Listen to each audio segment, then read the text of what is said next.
नमस्कार दोस्तों, मैं हूं अविनाश सिंह। आज आपके लिए मैं लाया हूं एक ऐसे शख्स की कहानी जो अपने आप में ही एक रहस्य का पिटारा है। आपको जानकर ये अचंभा होगा कैसे एक साधारण किसान का बेटा रूस में राजशाही खत्म होने का कारण बना। और यह साम्राज्य कोई साधारण साम्राज्य नहीं, पूरे मानव इतिहास का तीसरा सबसे बड़ा साम्राज्य था। कैसे वो रूस के राजा के करीब पहुंचा और कैसे उसने कई बार मौत को चकमा दिया, जहर खिलाया गया, गोली मारी गई, फिर भी वो हर बार करते हैं। चलिए शुरू करते हैं बिना वक्त गवाए। बात है 21 जनवरी 1869 की। इसी दिन साइबेरिया के एक छोटे से गांव पोक्रोवस्को में जन्मा ग्रेगरी रास्पुतिन। उसके माता पिता साधारण किसान थे। बचपन में ही रास्पुतिन ने अनोखी शक्तियों का अनुभव किया, जिससे गांव के लोग उन्हें एक अजीब व्यक्ति मानने लगे। एक दिन उसने संत बनने का सोचा। इसके लिए वो मठ भी गया, लेकिन वहां के नियम कानून से वो परेशान होकर मठ से भागकर अपने गांव आ गया। अब रास्पुतिन की मुलाकात प्रस्कोव्य डुब्रोविना नाम की एक लड़की से हुई, जिससे आगे चलकर उसने शादी भी की और उसके 7 बच्चे हुए, जिनमें से केवल 3 ही अपने किशोरावस्था तक पहुंच पाए। रास्पुतिन को एक जगह ठहरना शायद कभी मुनासिब नहीं लगा, इसीलिए वो फिर अपना झोला उठाकर दूर देशों की यात्राओं पर निकल पड़ता है। उसे रास्ते में जो भी मिलता है उसी से वो गुजारा करता है। सफर में चलते चलते उसे उसकी किस्मत सेंट पीटर्सबर्ग ले आती है। वहां पर वो भविष्य देखने का दावा करता है, जिससे लोग उसे देवदूत समझने लगते हैं। यही उसे लोगों का भरोसा जीतने में मदद करता है। अपने मंत्रियों के द्वारा रूस के राजा निकोलस द्वितीय को रास्पुतिन के बारे में पता चलता है। ये बात याद रखिएगा, क्योंकि यहीं से आगे कहानी शुरू हो। चलिए कहानी में आगे बढ़ने से पहले रूस के आखिरी राजा निकोलस द्वितीय के बारे में जान लेते, क्योंकि रास्पुतिन के जीवन की कहानी निकोलस के बिना अधूरी। साल 1547 रूस में जारशाही की शुरुआत हुई। पहले जार का नाम था इवान द टेरिबल। खतरनाक गुस्से वाला इंसान था और गुस्से में ही इसने खुद के बेटे की हत्या कर दी थी। इवान की कुल 8 पत्नियां थी, लेकिन उसमें से उसकी पहली पत्नी अनास्तासिया रोमानोवा से वो ज्यादा प्यार करता था। इसीलिए आगे चलकर ये गद्दी अनास्तासिया के परिवार को मिली। 1613 में रूस पर रोमानोवा वंश की शुरुआत हुई और इस राजवंश ने 300 सालों तक रूस पर राज किया, जब तक इस राज परिवार में रास्पुतिन का दखल नहीं हुआ। 1894 में निकोलस द्वितीय जार बने। इन्होंने जर्मन राजवंश की प्रिंसेस अलेक्जेंड्रा फ्योदोरोवना से शादी की। दहेज में अलेक्जेंड्रा बहुत सारा सोना चांदी हीरे लेकर आई, लेकिन वो एक बात से अनजान थी कि इन सबके साथ साथ एक छुपा हुआ दुश्मन भी उनके साथ आ रहा, जो आगे उनके परिवार के नाश का कारण बनेगा। रूस की आखिरी जरीना अलेक्जेंड्रा ब्रिटेन की रानी विक्टोरिया की नातिन थी। विक्टोरिया के खानदान में पीढ़ी दर पीढ़ी एक बीमारी चली आ रही थी। इस बीमारी का नाम था हेमोफीलिया, जिसमें खून इतना पतला हो जाता है कि उसके थक्के नहीं बनते। छोटी सी चोट लगने पर अधिक खून बहने से इंसान मर सकता है। ये बीमारी अलेक्जेंड्रा में इनएक्टिव थी, लेकिन उनके ही जरिए ये बीमारी उनके बेटे एलेक्सी निकोलाएविच रोमानोव तक पहुंच गई। एलेक्सी बड़े मिन्नतों के बाद हुआ था।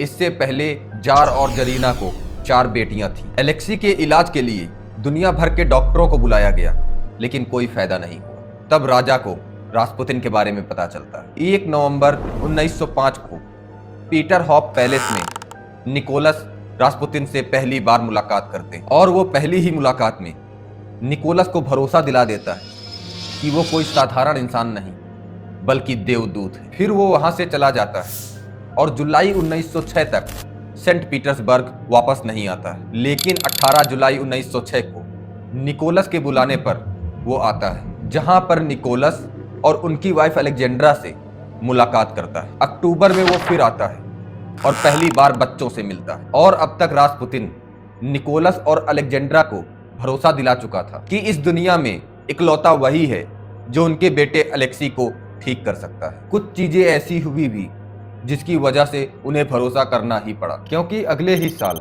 1907 की गर्मियों में एलेक्सी को इंटरनल हेमरेज हुआ, लेकिन रास्पुतिन के इलाज से एलेक्सी अगली ही सुबह रिकवर कर गया। अब निकोलस और अलेक्जेंड्रा रास्पुतिन को पूरी तरह से देवदूत मान चुके थे। इसके बाद से रूस का पूरा कंट्रोल रास्पुतिन के हाथों में आ गया। वो जैसे चाहे वैसे चीजें करवाने लगा, जिसको चाहे मरवा देता था। उसने मंत्रियों को भी अपने हिसाब से ही रखा। ऐसे समय बीतता है और वो अपने आप को और ताकतवर बनाता चला जाता है। एक समय ऐसा आ गया जब पूरे रूस में निकोलस और रास्पुतिन की ही चलती थी। साल आता है 1912। इसी साल गर्मियों में एलेक्सी शिकार स्थलों के पास घूमने के लिए एक गाड़ी से जाता है, लेकिन उस गाड़ी में काफी झटके लगने की वजह से उसके जांघ और गोधड़ी में खून का बहाव हो गया, जिससे एक बड़ा हेमाटोमा हो गया। इस वजह से उसे बहुत ही ज्यादा बुखार हो गया और ऐसा लगने लगा कि वो उसका आखिरी समय है। अलेक्जेंड्रा ने बिना वक्त गवाए रास्पुतिन को बुलाया। रास्पुतिन किसी काम से बाहर गया हुआ था। रास्पुतिन आ नहीं पाया, लेकिन उसने अपनी बात अलेक्जेंड्रा तक पहुंचाई और कहा, भगवान ने आपके आंसू देखे हैं और आपकी प्रार्थनाएं सुनी हैं। चिंता मत करो, राजकुमार नहीं मरेगा। डॉक्टरों को उसे परेशान न करने दें। अगली सुबह एलेक्सी की स्थिति में बिल्कुल परिवर्तन नहीं था। वो अभी भी जिंदगी और मौत की लड़ाई लड़ रहा था। ऐसी परिस्थिति होने के बाद भी अलेक्जेंड्रा ने डॉक्टरों को एलेक्सी को हाथ तक लगाने नहीं दिए, क्योंकि उसे पूरा भरोसा था रास्पुतिन पर। अगले दिन एलेक्सी की स्थिति में बहुत बड़ा बदलाव हुआ और खून का बहाव रुक गया। ये हुआ कैसे, किसी को भी समझ नहीं आया, लेकिन इससे डॉक्टरों के मन में बहुत तरह के सवाल आ गए। डॉक्टर एसपी फेड्रो, वो डॉक्टर जिन्होंने एलेक्सी का इलाज किया हुआ था, वो कहते हैं कि चिकित्सा दृष्टिकोण से ठीक होना पूरी तरह से समझ से परे था। बाद में डॉक्टर फेड्रो ने कहा कि अलेक्जेंड्रा को रास्पुतिन को एक चमत्कारी व्यक्ति मानने के लिए दोषी नहीं ठहराया जा सकता। रास्पुतिन अंदर आते हैं, रोगी के पास जाते हैं और थूकते हैं। रक्तस्राव तुरंत रुक जाता है। ऐसा कैसे हो सकता है कि रानी रास्पुतिन पर भरोसा न करे? इस तरह से रूस साम्राज्य पर रास्पुतिन अपना अधिकार बढ़ाता ही जा रहा और इसकी वजह से उसके दुश्मन बढ़ते ही जा रहे थे। उसके ऊपर कई बार हमले हुए, लेकिन हर बार वो बच निकला। 12 जुलाई 1914 को एक 33 साल की खियोनिया गुसेवा नाम की संत थी, जिसने रास्पुतिन के पेट में चाकू से कई बार वार किया, जिससे रास्पुतिन बहुत ही ज्यादा सीरियस हो गया और लग भी नहीं रहा था वो बच भी पाएगा। उसे हॉस्पिटल ले जाया जाता है, सर्जरी होती है और वो ठीक हो जाता है। इसके बाद निकोलस की भतीजी अलेक्जेंड्रा रोमानोवा की शादी प्रिंस फेलिक्स यूसुपो से हुई थी, जिनका ये मानना था रास्पुतिन का अलेक्जेंड्रा पर इतना प्रभाव रूसी साम्राज्य के लिए खतरा है। दिसंबर 1916 में रास्पुतिन को मारने की योजना बनाने के लिए यूसुपो एक समूह बनाते हैं। इस योजना के चलते यूसुपो 29 दिसंबर को एक पार्टी देते और अपने घर में रास्पुतिन को बुलाते हैं। रास्पुतिन रात में आते हैं। यूसुपो उन्हें चाय और केक ऑफर करते हैं, जिसमें साइनाइड मिला रहता है। रास्पुतिन उसे खाते हैं, पर उन्हें कुछ नहीं होता है। यह देखकर यूसुपो घबरा जाता है। रास्पुतिन फिर वाइन मांगता है, उसमें भी यूसुपो जहर मिलाकर देता है, जिसको रास्पुतिन 3 ग्लास तक पी जाता है। मरने की बात छोड़ो, रास्पुतिन को एक डकार तक नहीं आई। ये सब देखकर यूसुपो सहम जाता है। लगभग रात के 2:30 बजे यूसुपो बहाना बनाकर छत पर जाते हैं और अपने षड्यंत्रकारी दोस्त पावोलोविच से एक रिवॉल्वर लेते हैं और फिर वापस बेसमेंट में जाकर रास्पुतिन से कहते हैं, बेहतर होगा कि तुम क्रूस को देखो और एक प्रार्थना करो। इतना कहते ही यूसुपो ने रास्पुतिन के सीने में गोलियां दागी।